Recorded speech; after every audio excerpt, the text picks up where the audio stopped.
중국 경제난의 근원에다가 정책 처방을 해야 되는데 그게 이루어지지 않고 있어요. 이 맞불 작전이 필요하단 말이에요. 그 맞불 작전이 바로 금융위기를 더 심각하게 터뜨리는 거예요. 그렇게 되면 시진핑의 독재 권력이 무너져요. 그러니까 중국은 그렇게도 할 수 없는 상황이에요. 지금 미국에 투자한 금융기관들은 물론이고 개인 투자자도 하루빨리 국내로 돌아와야 돼요. 그러지 않으면 큰 손실을 보여요. 그 기회를 잡기 위해서라도 빨리 돌아와서 현금 보유 비율을 높여서 그걸 가지고 있어야 돼요.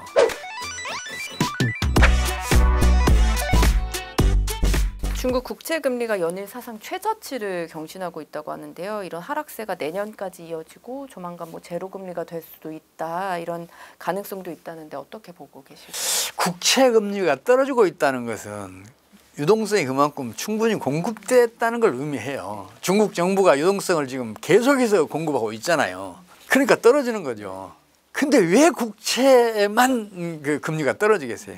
너도 나도 국채만 사니까 그런 거 아니에요. 이게 다른 채권은 이제 눈도 돌리지 않는 거죠. 그만큼 중국 경제가 앞날도 불투명하지만 지금도 어렵다는 걸 의미해요. 그래서 국채 금리가 계속 떨어지고 있다. 유동성을 풍부하게 공급함에도 불구하고 그 얘기는 중국 경제가 지금 점점 더 심각한 상황으로 접어들고 있다. 이렇게 판단하시는 게 옳을 것 같아요. 중국이 통화와 재정 완화 정책을 발표하면서 중화권 증시에 대한 이제 기대감도 좀 커지고 있다고 하는데요. 부양책으로 중국 증시가 좀 살아날 수 있을까요? 그게 쉽지는 않을 거예요. 사람도 그렇잖아요. 제가 예를 들어서 위암에 걸렸어요. 그럼 그 위암 절제하는 게 그 병에서 벗어나는 첩경이잖아요. 근원 치료를 해야 된단 말이에요. 중국 경제난의 근원에다가 정책 처방을 해야 되는데 그게 이루어지지 않고 있어요.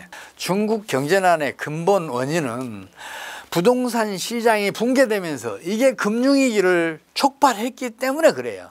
물론 중국 정부가 강제력을 동원해서 그거를 속도를 늦추고 있어요. 그래서 수면 위로 아직 안 올라왔을 따름인데 지금 한계에 와 있어요. 조만간 터진단 말이에요. 그럼 거기에 이제 처방을 해야 되는데 그 타이밍조차 놓쳤어요. 사람도 암이 말기에 가면 수술할 수 없는 지경에 가잖아요. 지금 중국 경제가 그 지경이에요. 이런 상황에서는 오히려 금융위기를 터뜨려야 돼요. 하루빨리 터뜨려야 중국 경제가 그래도 이 고통의 기간을 줄일 수 있어요. 산불이 걷잡을 수 없이 번지잖아요. 그러면 이제 소방대원들이 맞불을 놔요. 미리 태우면 넘어오는 것을 막아낼 수 있잖아요. 이 맞불 작전이 필요하단 말이에요. 그 맞불 작전이 바로 금융위기를 더 심각하게 터뜨리는 거예요. 우리나라가 단군 이래 최대 난리라고 불렀던 외환위기를 세계사에서 가장 성공적으로 단기간에 극복할 수 있었던 것도 그 맞불 작전 때문에 그랬어요. 당시 김대중 정부가 강력한 구조조정 정책을 펼쳤어요. 그러니까 안 그래도 경기가 하강하고 있었잖아요. 그러니까 총수요가 감소하고 있었는데 구조조정 정책을 펼치니까 이게 총 공급이 감소하는 속도가 더 빨라졌어요. 그러니까 총수요가 우위인 시장이 나타난 거죠. 이게 이제 말하자면 공급자 시장이거든요. 수요가 부족한 그런 시장이란 말이에요. 공급자 시장이 형성되면 소비자들이 먼저 찾아올 거 아니에요. 재화가 부족하니까. 그러면 재고 비용 줄어들어요. 생산 비용도 많이 줄어들어요. 판촉 비용 또 그 광고 비용 등등도 줄어들어요. 그러면서 기업의 이익이 급팽창하기 시작해요. 살아남은 기업은. 기업 이익이 커지면 그 기업들은 어떻게 하겠어요? 생산 늘려야죠. 생산 늘리기 위해서 서비스도 늘려야죠. 그리고 고용도 증가시켜야죠. 그러면서 경제가 살아난단 말이에요. 이게 위기를 극복할 수 있는 가장 첩경이에요. 중국 경제도 그런 정책을 펼쳐야 할 때가 왔는데 그렇게 되면 시진핑의 독재 권력이 무너져요. 그러니까 중국은 그렇게도 할 수 없는 상황이에요. 중국은 지금 이러지도 못하고 저러지도 못하는 상황이 돼버렸어요. 좀 안타까운 일이죠. 중국의 공식 경제 성장률 수치는 5%긴 하지만 이제 실제 성장률은 한 더 낮아서 2% 정도일 거다 이런 의견이 나왔는데요. 중국의 이 5% 성장 목표를 좀 평가를 해주신다면. 중국은 어떤 경제 지표든지 외국으로 유출시키면 간첩법으로 처벌을 해요. 그러니까 중국 경제 실상을 알 수 있는 경제 지표를 제가 얻을 수 있는 게 별로 없어요. 뭐 기껏해야 어쩌다 한 번씩 주어지는 그 중국의 전력 소비량 그리고 그 뭐 특정 어떤 매장의 매매 지수들 이런 것들, 그리고 중국의 세수 실적 이런 것들이 부분적으로 이렇게 얻어지는데, 그런 걸 보면 중국은 이미 마이너스 성장 간 것 같아요. 그래서 지금까지 중국이 발표했던 지난해 5% 이상 성장한 거, 1분기도 5% 이상, 2분기는 뭐 4.7%, 지금도 뭐 5% 가까운 성장을 하고 있다는데, 그건 통계 조작인 것 같아요. 통계 조작하면 안 돼요. 그게 왜 그러냐면, 통계를 조작하게 되면 실상을 알 수 없게 돼요. 실상을 알아야 정확한 경제 정책을 적절하게 신속하게 펼칠 수 있을 거 아니에요. 조작된 통계로 그 정책을 어떻게 펼쳐요.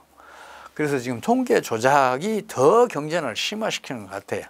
중국 경제가 얼마나 심각한가는 우리 동영상이나 이런 거 보면 금방 알 수 있잖아요. 중국의 그 노숙자들이 주요 도시들의 널브러져 있는 그런 모습들, 과거의 번화가였는데 지금 거의 철시한 것이나 마찬가지로 한산한 거, 과거에 수천 석의 식당들에 자리가 없어서 이렇게 대기하고 있는 긴 줄이었던 그런 식당들조차 폐업하는 그런 팻말, 이런 것들을 보면, 그리고 각종 그 공단들 중에서 사람이 안 보일 정도로 처참하게 이렇게 쇠락한 그런 모습들을 보면 중국 경제가 어떤 상황인지 금방 알 수가 있어요. 무엇보다도 지금 중국은 특히 그 자기네들 주력 상품들 원가 이하로 지금 계속해서 밀어내게 수출을 하고 있잖아요. 전기차, 뭐 섬유 제품, 뭐 화학 제품, 철강 제품 다 그렇단 말이에요. 그래서 이제 다른 나라에 이제 그 보복 관세를 당하고 막 그러잖아요. 우리나라도 지금 중국의 그 저가 철강 제품, 저가 석유화학 제품 때문에 그 업계가 줄초상 나오고 있어요. 그 롯데도 롯데케미칼 때문에 지금 이 지경이잖아요. 근데 지금 그런 그 저가 수출이 언제까지 지속되겠어요? 물론 중국의 그 수출 업체들은 선정만 하면 이게 내고가 돼요. 그러니까 수출 대금을 받을 수 있는 거예요, 은행에서. 그러니까 팔리든 안 팔리든 계속해서 밀어내게 수출하는 거예요. 유럽의 주요 항구들의 중국 전기자동차들 적체되어 있는 이런 사진도 나오고 막 그러잖아요. 그게 절대로 지속 가능한 일이 아니란 말이에요. 그 생산하는 업체들은 전부 다 지금 몰락 위기잖아요. 파산 지경에 놓여 있는 거죠. 중국의 과도한 지원 정책으로 겨우 연명해 가고 있는데, 실업률 높아지면 안 되니까 지원해주고 있어서 그런 건데, 그래서 중국에서 조만간 금융위기가 본격적으로 터져서 전개되는 거 아닌가, 저는 그렇게 보고 있어요. 일본이 이제 트럼프 마음을 잡기 위해서 뭐 손정희 소프트뱅크 그룹 회장이 1,000억 달러 규모의 이제 투자를 미국에 투자하겠다 이런 약속도 하고 뭐 이랬다고 하는데, 트럼프 2기에 일본 경제에 어떤 변화가 올 것으로 예상하고 계실까요? 지금 일본은 성장률이 마이너스 0%하고 플러스 0% 초반 성장률 왔다 갔다 해요. 경기 침체가 여전히 심각한 상황인데, 근데 일본 주시장은 호조를 보이고 있어요. 니케이 지수가 지금도 38,000, 9,000을 왔다 갔다 하고 있으니까 높은 수준을 유지하고 있잖아요. 근데 이거는 일본의 엔캐리 자금 때문에 그래요. 엔캐리 자금이라는 게 일본에서 낮은 이자율로 대출을 받아서 미국 등에 투자를 하면 그 이자 차익만큼 그 이익을 볼 수 있을 뿐만 아니라, 또 미국 주가 지수가 많이 올랐으니까 또 주가 차익도 노릴 수가 있어요. 그래서 엔캐리 자금이 혹자는 뭐 10조 달러다 그런데 그 정도는 아닌 것 같고, 수조 달러가 이제 미국으로 흘러간 것 같아요. 근데 엔캐리 자금을 미국으로 가져간 국제 금융 자본은 엔화 환율이 떨어지면 환차손을 입어요. 이게 해증을 해야 한단 말이에요. 그래서 국제 금융 자본들이 일본 주식시장에 투자하면서 해증을 해놨어요. 환율이 떨어지면 일본 주식시장에 투자한 돈은 환차 이익을 노릴 수 있잖아요. 그러면 이제 미국에 투자한 자금의 환차손을 상쇄시킬 수가 있어요. 그래서 환율이 떨어지게 되면 결국은 엔캐리 자금 청산이 이루어져요. 청산이 이루어지면 일본에 투자했던 국제 금융 자본들은 한순간에 사라져요. 이 경우에는 일본 주식시장이 폭락을 해요. 폭락 수준이 아니라 붕괴가 돼요. 그러니까 일본 경제는 아주 심각해질 것이에요. 저는 그걸 지금 걱정을 하고 있어요. 일본에서 금리가 먼저 터질 수도 있다고 말씀드리는 게 그 이유 때문이에요. 우리나라도 그 영향을 크게 받을 것으로 저는 보고 있어요. 그럼 말씀하신 대로 그렇게 엔캐리 트레이드 청산 공포가 좀 커지고 있는데 그럼 이 시점에서 국내 투자자들은 어떻게 해야 좀 리스크를 줄일 수 있을까요? 주로 미국 주식시장에 많이 투자하고 있어요. 근데 기관 투자자들은 유럽의 뭐 상업용 부동산에도 투자해놓고 또 홍콩에도 뭐 일부 투자하고 막 그랬었잖아요.